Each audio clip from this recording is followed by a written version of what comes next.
पत्रकार बंधुओं का स्वागत है। मेरे साथ श्रीमान रणवीर सिंह पठानिया जी, जो हमारे पूर्व एमएलए हैं रामनगर से। श्रीमान बलबीर जी हमारे स्पोक्स पर्सन भी हैं।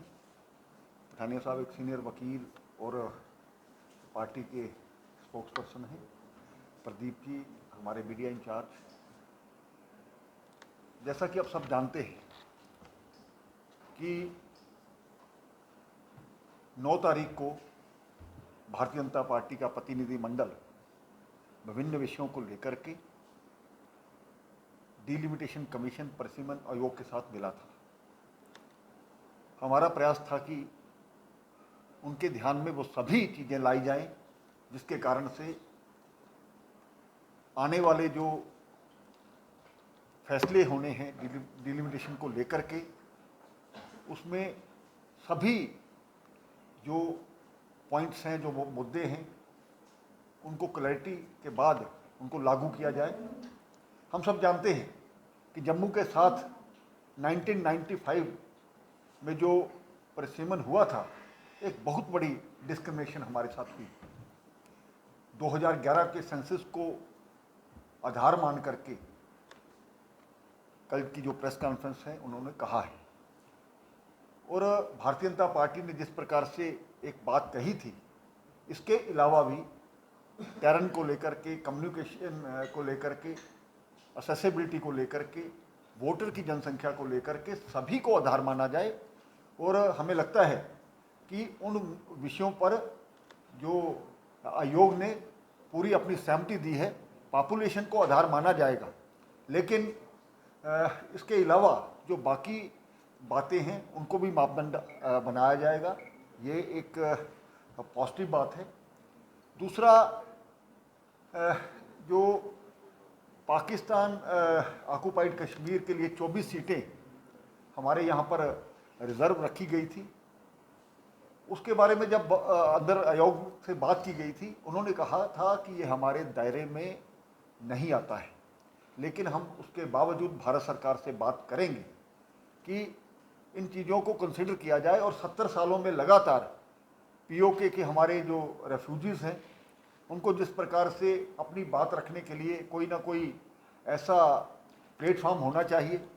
पहले तो ऐसा हो सकता था कि ये जो हमारी काउंसिल थी उसके माध्यम से हम किसी को भेज सकते थे, और कश्मीरी माइग्रेंट्स को लेकर के पहले भी हमने, भारतीय जनता पार्टी ने 2 लोगों को वहाँ पर अपना एमएलसी बनाया था। सिख समाज जिस प्रकार से वहाँ पर विधानसभा में कोई भी सदस्य नहीं था, तो भारतीय जनता पार्टी ने एमएलसी सरदार चरणजीत सिंह खालसा जी को बनाया था, ये हम सब जानते हैं। लेकिन अब क्योंकि काउंसिल को ख़त्म कर दिया गया है, उसके बाद ये रिप्रेजेंटेशन बहुत ज़रूरी है। कोई भी समाज इससे अछूता ना रहे, इसके लिए ये ज़रूरी है। तो जो भी बातें हमने रखी थी उसके बारे में आपकी जानकारी के लिए कि सभी हम उसको रिलीज़ भी कर रहे हैं और आप सबको उसकी कॉपी भी देंगे। हर जो चाहे एसटीज़ हैं, एससीज़ हैं, उनको लेकर के हमने सीटें रिज़र्व करने की जो पीछे बात कही थी, और वो सीटें सरकार ने रिज़र्व की भी हैं। और इसके साथ ही जो मैंने पहले कहा कि जैसे उन्होंने कहा हमारे दायरे में, अपनी अपनी लीडरशिप को भी ये बात उनके ध्यान में भी लाएंगे और भारत सरकार के ध्यान में ला करके, और ये मुझे लगता है कि आने वाले समय में अपेक्षा करनी चाहिए कि इन सभी लोगों को रिप्रेजेंटेशन मिलेगी। इसके अलावा हमने कहा था कि जो पॉपुलेशन है, जो कश्मीर में 2011 में मैनिपुलेटेड तरीके से गलत दिखाई गई थी। उसके पहले की जब 2001 की ये जो अपने सेंसस है, या उससे पहले 1991 की सेंसस है, उसके आधार को माने तो साफ लगता है कि एकदम से आबादी बढ़ गई लेकिन वोटर नहीं बढ़े। इसलिए सही मापदंड अपनाने के लिए जिन लोगों का आधार है, आधार कार्ड आज एक ऐसा डॉक्यूमेंट है जिसके कारण से हम लगातार वो हर जगह ऑथेंटिक है, और उसी को आधार मान करके वोटर लिस्टें बननी चाहिए। और जो ऐसे फर्जी वोटर्स वहाँ पर जो लिस्टों में आते हैं वो भी इससे ख़त्म होंगे। और इस चीज़ का मुझे लगता है विशेष ध्यान रखना चाहिए। जहाँ तक आधार लिंक्ड पॉपुलेशन की बात है, another point to be considered to verify the population data could be Aadhaar card issue to the people. तो इसमें जो पीछे ये जो संख्या दे दस नहीं संख्या भी 2001 और 2011 की बात कही है, तो इसमें 3 रीजन जो अलग अलग हैं, JNK में कुल मिलाकर के 1,68,486 जो बर्थ हुए हैं, और 2011 में 2,74,000।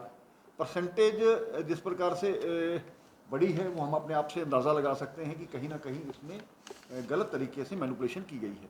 जम्मू में पहले थी 79,305, उसके बाद एकदम ये 2011 में 94,640, लेकिन लद्दाख और कश्मीर की ये जम्मू की अपेक्षा में उसको बढ़ा करके दिखाया गया है। इसी तरह से 3 रीजन में जो टोटल बर्थ का शेयर है उसके बारे में भी इसके ये आपको जब कापी जारी की गई तो उसमें आप सारी जानकारी ले सकते हैं। उसके बारे में मैं अपने पठानिया जी से कहूँगा कि वो उसके बारे में अपनी बात करें। आप सबके ध्यान में ले आएँ कि कहीं ना कहीं एक परसेप्शन बनाने की कोशिश की जा रही है, जैसे माननीय गुप्ता जी ने कहा कि सिर्फ जनगणना, लेकिन कल कमीशन ने भी इसे अफर्म किया है, ये हमने ही को हमारे कहने पे कंफर्म किया है, ये कानूनी पोजीशन है। This is what RPA says, this is what delimitation act says. Geographical compactness, areas of communication और टेरेन टोपोग्राफी और एंड लाइक कंसिडरेशंस, बाकी कंसिडरेशंस भी पॉपुलेशन के अलावा अंडर जिसे कह रहे हैं कंसिडरेशन में रहेंगे जब डिलिमिटेशन का फाइनल रिपोर्ट आएगा। अब जो 2011 सेंसस है, सिर्फ कहने से नहीं, सिर्फ बोलने से नहीं, तथ्यों से नहीं कि वो फ्रॉड है, हमने कहा कि उसकी क्रेडिबिलिटी अंडर डाउट है। It needs to be relied, ये इसमें कोई डिस्प्यूटेड क्वेश्चन नहीं है। 2011 सेंसस ही उसका मापदंड रहे, लेकिन सिर्फ उसी पे रिलाय करना या मेनली उस पर फोकस करना। और जैसे माननीय कविंदर जी ने कहा कि हमने आंकड़े इसमें प्रसारित किए हैं, जैसे पेज 2 अभी आपको इसमें मिलेगा कि सबसे पहले पॉपुलेशन की इंक्रीज़ की बात करें तो पॉपुलेशन का वेरिएंस आप बताएं कि जम्मू ज़िला की अगर बात करें तो 98%, लेकिन कुपवाड़ा की बात करें तो 130%। अब सेम इज़ द केस, आप अगर बाकी ज़िलों को इससे कंपेयर करें, इसमें हमने बिल्कुल कुपवाड़ा, बीरवा, जम्मू, डूरू 2021 में 2021 का 2011 का वेरियंस, 2001 का वेरियंस, 1981 का वेरियंस, ये पूरा हमने डिटेल करके तीनों सेंसस का बना के आपको डिटेल बना के दी है। दूसरा, जैसे आधार कार्ड, जो देखिए जो फैक्ट रिमेन्स की एक विशेष खित्ते में, नाम लेने से भी हमें को परहेज़ नहीं कि कश्मीर खित्ते में नॉन वोटर्स ज़्यादा हैं उनके पॉपुलेशन गणना में, जिस वजह से पॉपुलेशन गणना में हमने क्या है वहाँ पर लूप होल है।